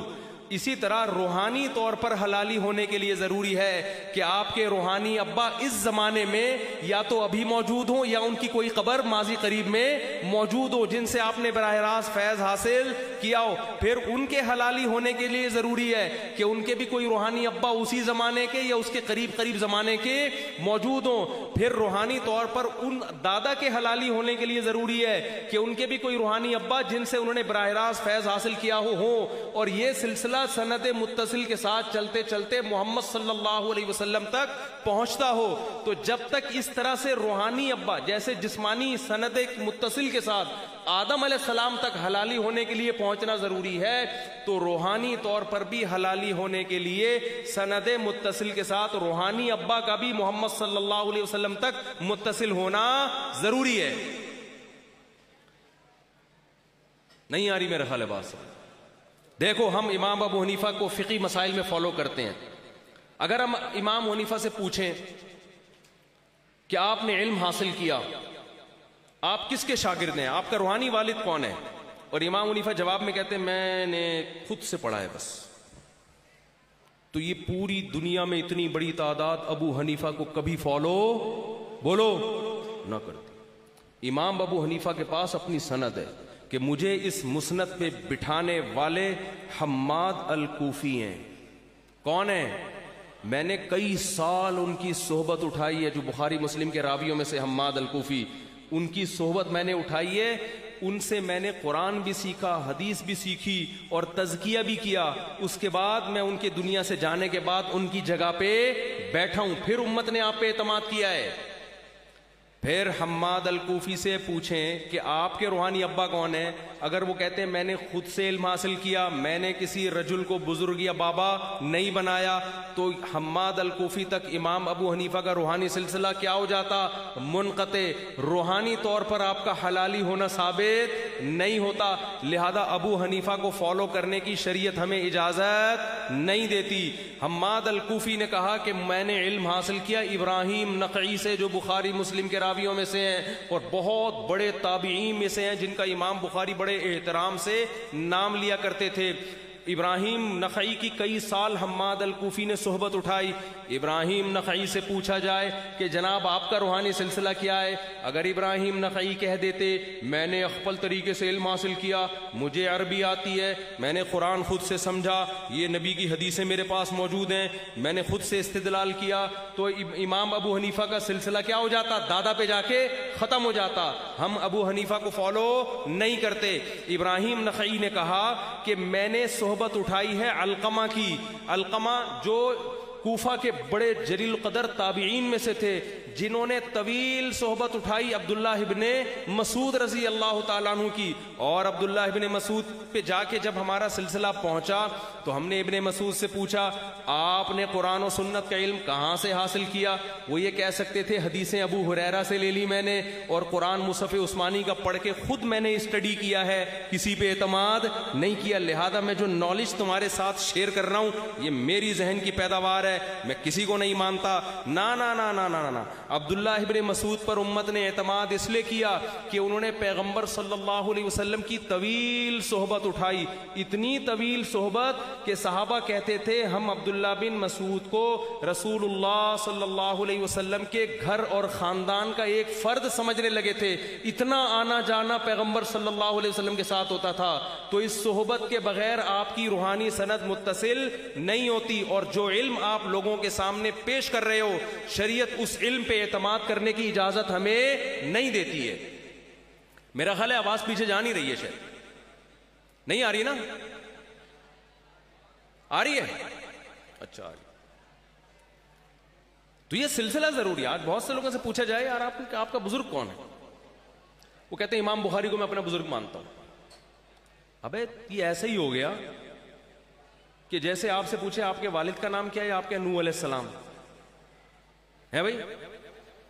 انگریزوں دیکھو جیسے روحانی طور پر جن کے ابا ہوتے ہیں, کسی سلسلے سے تعلق ہوتا ہے ان کا, وہ روحانی طور پر حلالی ہوتے ہیں نا. انگریزوں میں کیا ہوا ہے نا, انگریزوں میں پہلے انگریزوں میں بھی ایسا ہی ہوتا تھا کہ آپ کے فادر کا نام کیا ہے, بتاتے میرا فادر ہے, تو گورے سمجھتے تھے یہ کیا ہے, حلال ہے بھائی. اب انگریزوں میں کیا ہوتا ہے, میں اکثر ایک بات بتاتا ہوں لوگوں کو, ہم جب کسی سے پوچھتے ہیں نا کہ آپ کے ابا ہیں یا نہیں ہیں, ہم کسی سے پوچھیں کہ آپ کے ابا ہیں یا نہیں, وہ غصہ آئے گا کہ نہیں آئے گا. ابے کہیں رشتہ لینے کے لیے آپ گئے, لڑکی والوں نے پوچھا آپ کے والد کا نام کیا ہے, آپ نے کہا وہ ہے ہی نہیں. وہ کہیں گے شاید انتقال ہو گیا ہوگا. بیٹا انتقال ہو گیا نہیں, انتقال نہیں, وہ میرے ابا ہیں ہی نہیں. گلی کے کتے چھوڑ دیں گے نا آپ کے پیچھے کہ بھاگ جائے یہاں سے بھائی, تو ہمارے گھر آیا کیوں, کیا خیال ہے. مجھے لگ رہا ہے آپ کی سمجھ میں بات آ نہیں رہی ہے, میرے خیال سے مرجے سے بجے سے بیٹھے ہوئے جی. شادیوں کی سننا چاہتے ہیں, شادیوں کی بات سننا چاہتے ہیں. انگریزوں کے ہاں ایسا نہیں ہوتا. یہ شادیوں کی وجہ سے ہی انگریزوں کے ہاں ایسا ہو گیا جو میں بھی بتا رہا ہوں. ہم لوگ کے ہاں شادیاں ہوتی ہیں لہذا ابا بھی ہوتے ہیں, انگریزوں کے ہاں شادی نہیں ہوتی لہذا ابا مارکیٹ سے شارٹ. آپ کسی گورے کے پاس جائیں نا, جب ہم پاکستان میں کسی سے آتے ہیں تو ہم پوچھتے ہیں آپ کے والد صاحب خیریت سے ہیں, وہ کہتے ہیں ہاں خیریت سے ہیں یا نہیں ہے, جو بھی ہوتا ہے. انگریز میں ایسا نہیں ہے. انگریز کے پاس جب آپ جاؤ گے تو آپ کو 2 جملے پوچھنے پڑیں گے, 2 سوال. پہلے آپ کے ابا ہیں, اگر وہ کہے گا ہاں ہیں, پھر کہو گے خیریت سے ہیں. نہیں یاری بات میرا خیال ہے سمجھ لو. کیوں, ان کے ہاں شادی بیاہ کا رواج کیا ہو گیا, بولو ختم. تو جیسے شادی سے ابا وجود میں آتے ہیں, زنا سے ابا مارکیٹ سے شارٹ. دیکھو جانوروں میں ابا دادا نہیں ہوتے. آپ جب گدھے کا تعارف کرواتے ہو تو آپ یہ بتاتے ہو یہ میرا گدھا ہے, بس, اس سے زیادہ انٹروڈکشن نہیں ہوتا. جب آپ کسی انسان کا تعارف کرواتے ہو, یہ میرا یہ میرے دوست ہیں، یہ ان کے والد ہیں، یہ ان کے چاچا ہیں، یہ ان کی کا ماموں ہے، یہ ان کا بھتیجا ہے، یہ ان کی بہو ہے، یہ ان کا داماد ہے. یہ رشتے جوڑتے ہیں نا انسانوں میں. گدھوں میں جوڑے کبھی آپ نے؟ گدھے کا تعارف، یہ میرا گدھا ہے، یہ اس کا ماموں ہے، یہ اس کا دادا ہے، یہ اس کا ابا ہے. بولتے ہو؟ ہاں گالی میں بولتے ہو، گدھے کا باپ ہے تو، یا گدھے کی اولاد ہے، وہ گالی میں بولتے ہو. نارمل کبھی ایسا نہیں بولتے یہ گدھے کا باپ ہے، یہ گدھے کا چاچو ہے. کیوں نہیں بولتے؟ اس لیے کہ گدھے شادی، بولو نا یار کیا ہو گیا، آپ نہیں کرتے. جب شادی نہیں کرتے تو ریلیشن وجود میں نہیں آتے. تو خوب سمجھ لو، جیسے شادی کرنے سے حلال ریلیشن وجود میں آتا ہے، تو روحانی طور پر حلال ریلیشن کے لیے بھی کسی کو روحانی باپ بنانا پڑتا ہے. وداؤٹ روحانی باپ بنائے بغیر آپ روحانی باپ لیس ہو جاؤ گے. بزرگ مارکیٹ سے کیا ہو جائیں گے؟ شارٹ ہو جائیں گے. سارے بزرگوں میں کیڑے نکال کے سارے بزرگوں کو ختم کر دیا. میں کہتا ہوں یار سارے ہی غلط ہو گئے تو کوئی نئے والے بزرگ تو لے کر آؤ. وہ بھی نہیں ہے آپ کے پاس، تو اب تو ہمیں بزرگ لیس بنا رہے ہو. ہم لوگ کے ہاں الحمدللہ جیسے ابا ہوتے ہیں نا، گورا اگر کہیں گے نا تمہارے ابا ہیں یا نہیں ہے، تو ہم کیا کہیں گے؟ بھائی ہم لوگ کے ابا ہوتے ہیں، ٹھیک ہے نا. تو ہم جن کے ہاں ابا ہوتے ہیں وہ ابا کا دفاع بھی کرتے ہیں. تو جن کے ہاں بزرگ ہوتے ہیں وہ بزرگوں کا دفاع بھی کرتے ہیں. جن کے ابا بزرگ ہوتے ہی نہیں ہیں، نہ ان کو دفاع کی ضرورت ہے، نہ ان کو اپنے بزرگ کو مارکیٹ میں لانے کی ضرورت ہے. وہ تو جن کے ہاں ہوتے ہیں وہ دفاع بھی کریں گے. پھر ہم پہ تانا دیا جاتا ہے اپنے بزرگوں کا دفاع کر رہے ہیں. وہ بھائی جیسے ابا ہوتے ہیں تو ابا کا دفاع بھی کیا جاتا ہے، تو بزرگ ہوتے ہیں تو بزرگوں کا دفاع بھی کیا جاتا ہے. جن کا ابا ہی نہ ہو ابا کا دفاع کہاں سے کرے گا؟ تو جن کا بزرگ نہ ہو بزرگوں کا دفاع بھی نہیں کرے گا. تو زیادہ بڑی گالی یہ نہیں ہے کہ آپ بزرگوں کا دفاع کر رہے ہیں، زیادہ بڑی گالی ہے کہ آپ کے یہاں بزرگ ہے ہی نہیں. ایک آدمی آپ کے باپ کو تانے دیتا ہے تیرا ابا چور ہے، تیرا ابا ایسا ہے. آپ کہتے ہو نہیں بھائی میرا ابا چور نہیں ہے، تجھے غلط فہمی ہوئی ہے، تو اس بات تجھے کسی نے غلط خبر ہے، تو بدگمانی کر رہا ہے. اور آپ کہتے ہیں اچھا تیرا ابا چور ہے، وہ کہتے ہیں میرا تو ابا ہی کوئی نہیں ہے. زیادہ بڑی گالی کس کو مل رہی ہے؟ دوبارہ مثال دیتا ہوں، نہیں آ رہی سمجھ، مجھے لگ رہا ہے نہیں آ رہی. دیکھو ایک آدمی آیا آپ کے ابا کو کہہ رہا ہے تیرا ابا چور. آپ کو نہیں کہہ رہا بھائی، میں کہیں ایسا نہ ہو آپ لوگ ناراض ہے، مثال دے رہا ہوں کہ وہ آپ کو کہتا ہے تیرا ابا کیا ہے؟ چور ہے. تیرا ابا ڈاکو ہے. تیرا ابا آنٹیوں کو ٹکٹکی باندھ کے دیکھتا ہے، ٹھیک ہے نا. تیرا ابا ایسا ہے، تیرا ابا ویسا. ایسا ابا کہاں سے لبا؟ یہ بھی ہم نے پنجاب سے ہی مثال سیکھی. ایسا ابا کہاں سے لبا؟ آپ جواب میں کہتے ہو اچھا پھر ابا کھیل رہے ہیں نا.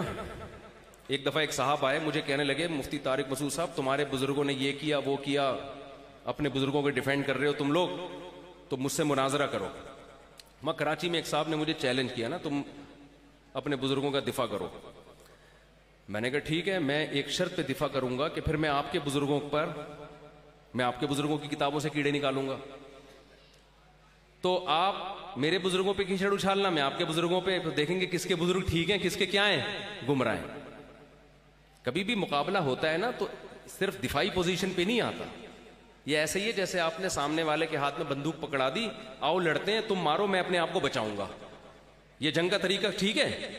بھائی تم بھی مجھے کلاشن کوف دو، تم مجھے مارو میں اپنے آپ کو بچاؤں گا، میں تمہیں ماروں گا تم نے اپنے آپ کو بچانا ہے. تو میں نے کہا آپ مجھ پہ طنز کر رہے ہوتے نا کہ میں نے یہ کہا تو میں مناظرہ کر کے اپنی پوزیشن واضح کرتا. آپ کیچڑ کس پہ اچھال رہے ہو؟ میرے بزرگوں پہ. تو میں بھی کس پہ کیچڑ اچھالوں گا؟ آپ کے بزرگوں پہ. پھر بزرگ کھیلیں گے ہم.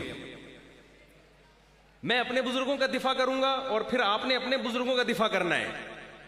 پھر مزہ آئے گا مناظرے میں. یہ کیا بات ہے کہ یار، پھر میں نے کہا اس کے لیے ضروری ہے، یہ جو مناظرہ ہوگا نا اس کے لیے ضروری ہے کہ جیسے آپ میرے ابا کو گالیاں دو تو میں کہوں گا ٹھیک ہے تو نے میرے ابا پہ الزام لگا دیے کہ چور ہیں، جھوٹے ہیں، فلانا ہے، اس کے لیے تو نے مناظرے کی ڈیٹ متعین کر دی، تو میں بھی تیرے ابا کو بھی مارکیٹ میں لے کر آؤں گا کہ چور میرے ابا نہیں بلکہ کس کے ابا ہیں.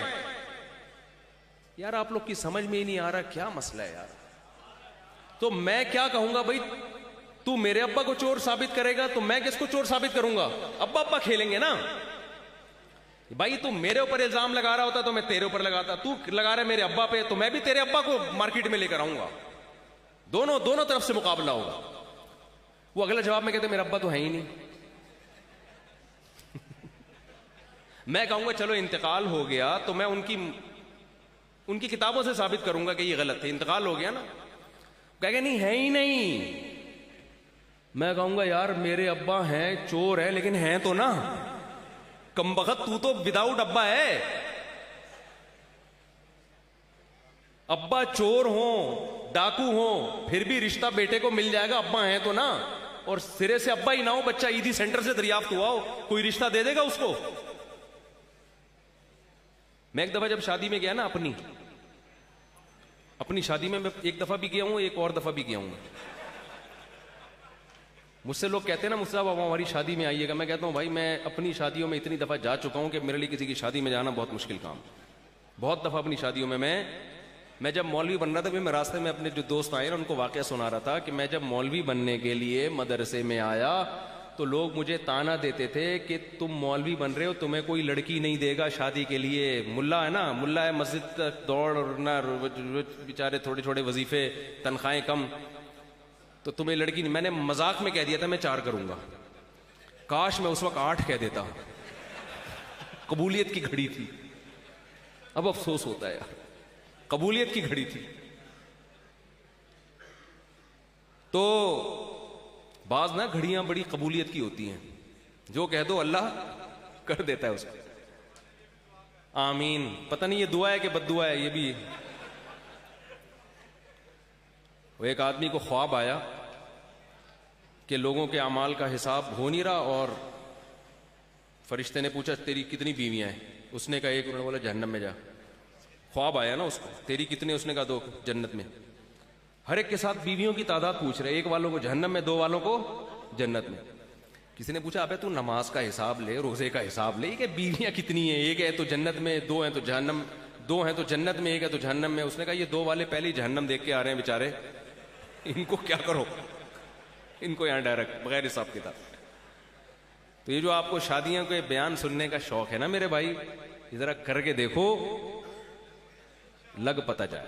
کرو ضرور, جہاد کی نیت سے کرو, مزے کی نیت سے نہیں. ایک دفعہ مجھے کسی نے بلایا, ایک بڑے تاجر تھے, انہوں نے مجھے فون کیا, پرانی بات ہے, کہنے لگے مولوی صاحب میں آپ سے بڑا متاثر ہوں. جب کوئی بہت عقیدت کا اظہار کرتا ہے میں سمجھ جاتا ہوں کہ اس کی کہیں شادی اٹکی ہوئی ہے نا, اور میں نے بس ایک چائے میرے ساتھ پی لیں. وہ ہوٹل میں لے گیا اور دودھ پتی منگوائی, اور خفیہ ملاقات, نہیں جیسے کوئی اسرائیل کے بارے میں یا کشمیر کے بارے میں کوئی ڈیبیٹ ہونے والی, ایسے خفیہ.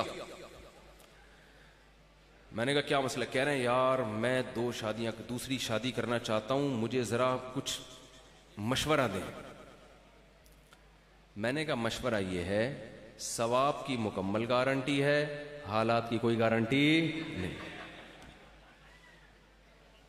کہہ رہے ہیں آپ تو اتنی ترغیبیں دیتے ہیں 4 شادیوں کی, آپ ڈرا رہے ہیں. میں نے کہا میں ڈرا نہیں رہا, میں ترغیب دے رہا ہوں آخرت کے لیے, بہت ثواب ملے گا. کہہ رہے حالات, میں نے کہا حالات کی کوئی گارنٹی نہیں ہے. کہہ رہے پھر آپ ڈرا رہے ہیں. میں نے کہا بھائی دیکھو, جب کوئی مجاہد میدان جنگ میں لڑنے کے لیے جاتا ہے, حالات کی گارنٹی نہیں دی جاتی, صرف ثواب کی گارنٹی دی جاتی.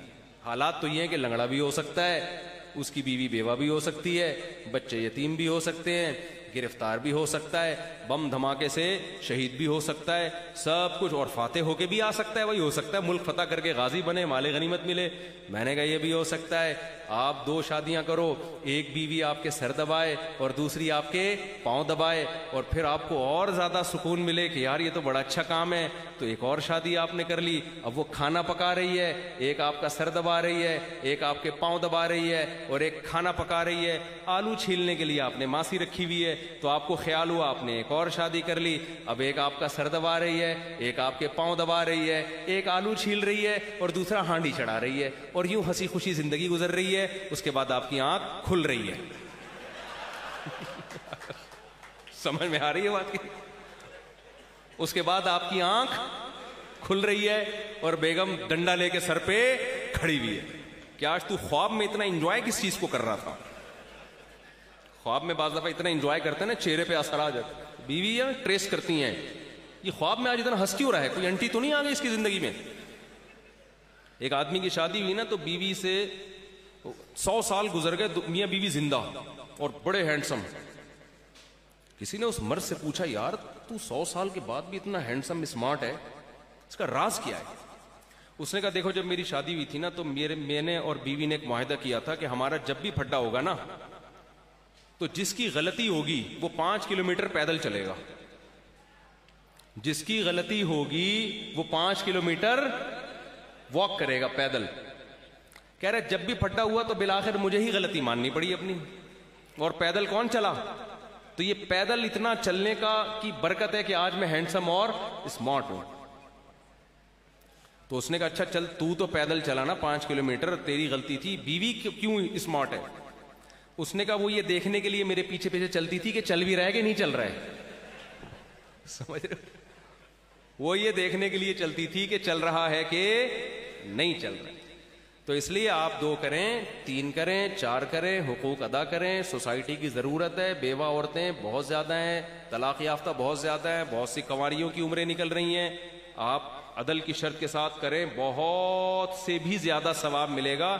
لیکن میرے بھائی, حلال میں حرام میں فرق یہ ہے کہ حرام میں مزے ہوتے ہیں, ذمہ داریاں نہیں ہوتی. حلال میں اگر مزے ہیں تو وہ مزے ذمہ داریوں کی وجہ سے تھوڑے سے کرکرے ہو جاتے ہیں. اس میں چٹنی بھی اللہ تعالیٰ شامل ہاضمے کے لیے کر دیتے ہیں, نظر بد سے بچانے کا بھی اللہ انتظام کر دیتے ہیں. اس میں سمجھتے ہو کہ نہیں سمجھتے ہو؟ اچھا, تو میں جلدی سے بات کو سمیٹ کے ختم کروں. تو میں یہ کہہ رہا ہوں, انہوں نے مجھے مناظرے کا چیلنج کیا کہ آپ آ جائیں, ہم آپ کے بزرگوں پہ وہ بتائیں گے تمہارے بزرگ یہ کرتے رہے ہیں. میں نے کہا میں تیار ہوں. تو آپ ہمارے بزرگ اور ہم کس کے بزرگ پہ پھر کیچڑ اچھالیں گے؟ آپ کے بزرگ. تو میں نے کہا اس کے لیے سب سے پہلے آپ سند متصل کے ساتھ اپنے بزرگوں کی لسٹ پیش کر دیں. ایسا نہ ہو میں بولوں آپ کے یہ بزرگ ٹھیک نہیں تھے, انہوں نے یہ لکھا, آپ کہیں یہ میرے بزرگ ہے ہی نہیں. ایسا ہے نا جیسے آپ نے کسی کا بڑی مشکل سے ابا تلاش کیا, آپ کہہ رہے ہیں تمہارا ابا بھی تو چور, تو میرا ابا چور تھا تو یہ تو ڈاکو ہے. آپ فوراً کہتے ہیں میرا ابا ہے ہی نہیں. تو بھائی تو پہلے بتا دے کس کو, کون ہے تیرا ابا. بہت سے لوگوں کا ہمیں تجربہ ہوا, جب ہم نے ان کے اکابر کی عبارتیں پیش کی, بتایا کہ وہ تو یہ کرتے رہے ہیں, یہ کرتے رہے ہیں, انہوں نے کہا ہمارا ان بزرگوں سے کوئی تعلق نہیں ہے, ہم صرف قرآن و حدیث کو مانتے ہیں. تو یہ ڈائریکٹ ہو گیا کہ نہیں ہو گیا؟ بھائی سند متصل کے ساتھ بزرگوں کی لسٹ پیش کرو. تو وہ لسٹ آج تک پیش کرنے سے قاصد ہیں. لسٹ پیش اگر کرتے ہیں نا ابا کی, تو ایسے ہی پیش کرتے ہیں ڈائریکٹ نوح علیہ السلام تک پہنچنے والی لسٹ. تو کوئی کسی سے پوچھو اپنے بزرگ پیش کرو, ڈائریکٹ امام بخاری کا نام لے لیتا ہے. ابے تو اتنے سال پہلے امام بخاری سے ڈائریکٹ کیسے روحانی طور پہ پیدا ہو گیا بھائی؟ تو ڈائریکٹ کیسے پیدا ہو گیا؟ تو جب بھی کوئی آپ کے اکابر پہ کیچڑ اچھالا کرے نا, آپ بولے میں ان بزرگوں کو سے دستبردار ہونے کے لیے تیار ہوں, مجھے دوسرے بزرگ تم پیش کر دو تو صحیح ہو, اور ان کی لسٹ پیش کر دو, میں اپنا سلسلہ یہاں سے ہٹا کے کہاں لے جاؤں گا؟ وہاں لے جاؤں گا. نہ ادھر کا چھوڑ رہے ہو, نہ ادھر کوئی اور بزرگ پیش کر رہے ہو, تو ہمیں بزرگ لیس بنا رہے ہو. تو ہماری نظر میں جیسے باپ لیس ہونا, باپ فری ہونا اور باپ کا مارکیٹ سے شارٹ ہونا بہت بڑا جرم ہے, اسی طرح بزرگوں کا مارکیٹ سے شارٹ ہونا بھی ہماری نظر میں بہت بڑا جرم ہے, اور یہ بہت بڑی بے عزتی اور ذلت کی بات ہے. سمجھتا نہیں ہے نا بات کو, جب نہیں پڑھے گا رات کو تو کیسے سمجھے گا بات. تو اب میں بات کو سمیٹ کے ختم کر رہا ہوں. تو آپ صلی اللہ علیہ وسلم نے جو فرقہ ناجیہ, نجات یافتہ فرقے کی علامت بیان کی, قرآن کو بھی مانتا ہو, نبی کے عمل کو بھی مانتا ہو, اور قرآن و حدیث کی وہ تشریح جس پہ صحابہ کا عمل تھا, اور صحابہ میں سب سے پہلے خلفائے راشدین ہیں. خلفائے راشدین کے فیصلوں سے ہٹ کر اگر کوئی قرآن و سنت کو ایکسپلین کرتا ہے, وہ اس کی اپنی کھوپڑی ہے, اپنی رائے ہے, وہ ہمارے لیے حجت نہیں ہے. تو اللہ نے تیسری شرط بیان کی, وہ عمل کرے جو آخرت والا عمل, جس کو اللہ اس کے رسول نے. تو اس کا مطلب اپنے آپ کو صحیح لوگوں سے جوڑے, ان صحیح لوگوں سے مسائل پوچھ کر ان مسائل پر عمل کرے گا تو وہ عمل معتبر ہوگا. اپنی طرف سے قرآن و سنت کے نام پہ تحقیق پیش کر کے اللہ کی طرف منسوب کر دیا, وہ تحقیق شریعت میں قابل قبول نہیں ہے. اور آخری شرط اللہ نے بیان کی, وَهُوَ مُؤْمِنٌ, کتنا اچھا عمل ہو اگر عقیدہ توحید کے بغیر ہے, معتبر ایمان کے بغیر ہے, تو وہ عمل بھی اللہ کو قبول نہیں ہے. عقیدہ توحید میں صرف یا اللہ مدد ہے, یا رسول اللہ مدد بولو نا یار کیا ہو گیا بھائی؟ اس میں شامل نہیں ہے. یا علی مدد کے نعرے نہیں ہیں, یا غوث آدم مدد نہیں ہے, قبروں سے مانگنا نہیں ہے. المہند المفند کے بارے میں جو کہا جاتا ہے کہ علماء دین قبروں سے فیض حاصل کرنے کو جائز سمجھتے تھے. فیض حاصل کرنا الگ چیز ہے, استمداد مدد طلب کرنا الگ چیز ہے. دو چیزوں کو خلط ملط کیا جا رہا ہے. حضرت ابو بکر کس کے ساتھ دفن ہوئے؟ رسول اللہ صلی اللہ علیہ وسلم کے ساتھ, تاکہ نبی کی قبر پہ جو فیض ہے وہ کہاں ٹرانسفر ہو؟ حضرت ابو بکر کی قبر. حضرت عمر نے خواہش ظاہر کی کہ میں کس کے ساتھ دفن ہوں. یہ قبر سے فیض ہی تو ہے کہ نبی کی صحبت موت کے بعد ملے ہمیں. اگر وہاں دفن ہونا نہ ہونا برابر ہوتا تو وہ حضرت عمر کیوں 2 دفعہ پرمیشن لیتے امی عائشہ سے, کہتے جہاں مرضی دفنا دو مجھے. استفاضہ الگ چیز ہے, ما فوق الاسباب قبر سے مدد طلب کرنا الگ چیز ہے. علماء دیوبند کے نزدیک ما فوق الاسباب مدد طلب کرنا شرک ہے, حرام ہے, ناجائز ہے. تبھی آپ کو علماء دیوبند میں کوئی بھی قبر کے سامنے ہاتھ اٹھا کے قبر سے مانگنے والا نظر نہیں آئے گا. اور علماء دیوبند نے اس کے خلاف جتنا کام کیا ہے ہندوستان میں کسی نے اس کے خلاف اتنا کام نہیں کیا. افسوس کے ساتھ کہنا پڑتا ہے وہ علماء دیوبند جو توحید کے سب سے بڑے علم بردار تھے ان کو قبر پرست قرار دیا جا رہا ہے, ان پہ قبر پرستی کا الزام لگایا جا رہا ہے. ہمارے جتنے اکابر ہیں ان کی قبروں کو جا کے دیکھ لو. حضرت مولانا اشرف علی تھانوی رحمۃ اللہ علیہ کی قبر, حضرت مولانا رشید احمد گنگوہی رحمۃ اللہ علیہ کی قبر, حضرت مولانا قاسم نانوتوی رحمۃ اللہ علیہ کی قبر, کسی کی قبر, میرے شیخ حضرت مفتی رشید احمد صاحب رحمۃ اللہ علیہ کی قبر, کسی کی قبر نہ تو آپ کو پکی نظر آئے گی نہ اس قبر پہ کوئی شخص کھڑا ہوا آپ کو وہاں دعا مانگتا ہوا صاحب قبر سے نظر آئے گا. اگر علماء دیوبند کا یہ اتفاقی المہند المفند کا یہ عقیدہ اسی طرح ہوتا جس طرح غلط فہمی پھیلائی جا رہی ہے کہ قبروں سے مانگنے کو جائز سمجھتے ہیں, تو علماء دیوبند مسجدوں کے بجائے قبروں سے مانگتے ہوئے آپ کو نظر آتے. کوئی ایک معتبر دیوبندی عالم بتاؤ جس کی قبر پہ کوئی دعا مانگتا ہوا نظر آئے آپ کو. تبلیغی جماعت کس نے چلائی ہے؟ علماء دیوبند نے. کبھی آپ نے دیکھا کہ وہ قبروں پہ لے کے جاتے ہوں؟ ایسے لاکھوں لوگ دکھا سکتا ہوں جو قبروں پہ سجدہ کرتے تھے, قبروں سے مانگتے تھے. تبلیغ والوں نے وہاں سے اٹھا کے ان کو اللہ سے مانگنا سکھایا ہے. تو جس کے بزرگ نہیں ہوتے نا اس کو بزرگوں میں کیڑے نکالنا آتے ہیں, کیونکہ ان کے اپنے کوئی بزرگ جس کا ابا ہی نہیں ہے تو وہ تو دوسروں کے ابا پہ الزام لگائے گا. اس کو پتا ہے میرا ابا ہے ہی نہیں. اور جس کا ابا ہوتا ہے وہ دوسرے کے ابا پہ کیچڑ اچھالنے سے پہلے سوچتا ہے کہ میرے ابا بھی زد میں بولو آ سکتا ہے. تو لہذا حل یہ سوچا ابا فری ہو جاؤ, میرے ابا تو ہے ہی نہیں. آپ نے کہا آپ کے ابا یہ کرتے تھے یہ کرتے, میں نے کہا تیرے ابا یہ کرتے, میرے تو ابا ہی نہیں ہے. تو ابا ہی مار کے اسے کیا کر دیے, شارٹ کر دیے. تو اللہ تعالیٰ سے دعا ہے کہ اللہ ہمارے ان مدارس کی حفاظت کرے. میں یہ نہیں کہہ رہا کہ مولویوں میں خرابی نہیں ہوتی یا گمراہ لوگ نہیں ہوتے, یہ نہیں کہہ رہا میں. اسی سلسلے میں گمراہ بھی ہوں گے لیکن اہل حق بھی اسی میں منحصر ہیں, اس سے ہٹ کے آپ کو اہل حق نہیں ملیں گے. اگر دین کا علم سیکھنا ہے تو علماء ہی سے سیکھنا پڑے گا. اگر علماء میں گمراہ ہوتے ہیں تو اہل حق بھی کہاں ملیں گے, علماء میں ہی ملیں گے. جیسے میڈیکل سائنس کا علم آپ کو ڈاکٹروں سے ہی ملے گا. اگر 2 نمبر ڈاکٹر ہوتے ہیں تو یہ نہیں ہوتا کہ میں کسی ڈاکٹر کو نہیں مانتا لہذا میں سائنسدان سے علاج, انجینئر سے علاج کرواؤں گا یا میں میکینک سے علاج کرواؤں گا. آپ نے کیا کیا, آپ کی گاڑی کا انجن خراب ہوا, آپ میکینک کے پاس گئے, اس نے ٹھیک کر دیا. ایک دن آپ کا گردہ خراب ہوا, آپ میکینک کے پاس گئے, اس کو ٹھیک کر دے. وہ کہے گا بھائی یہ گردوں کا علم میرے پاس نہیں ہے, یہ کس کے پاس ہے, ڈاکٹروں کے پاس. آپ نے کہا ابے ڈاکٹر سارے 2 نمبر ہوتے ہیں, سارے لوگوں کو الو بنا رہے ہیں, لہذا میں گردہ کس سے ٹھیک کرواؤں گا, میکینک سے.